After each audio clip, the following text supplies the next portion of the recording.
Hey guys, all the products you see in this video can be found in the description down below. Today we have this princess tent. I'll tell you my favorite thing about it in just a second, but first some things you need to know.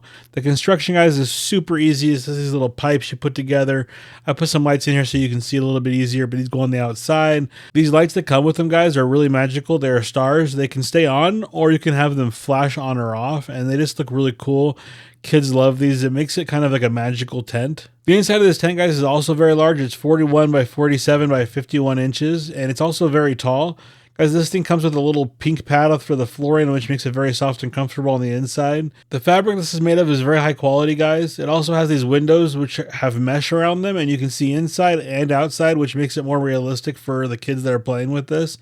Guys, my favorite thing about this has to be the fact that how much kids love this thing. I have a niece, and she literally calls this thing her house. She has decorated the inside of it and made it her own little playhouse, and it just kind of sits in this room, and it's her own little castle basically, and it's just awesome. I highly recommend this product.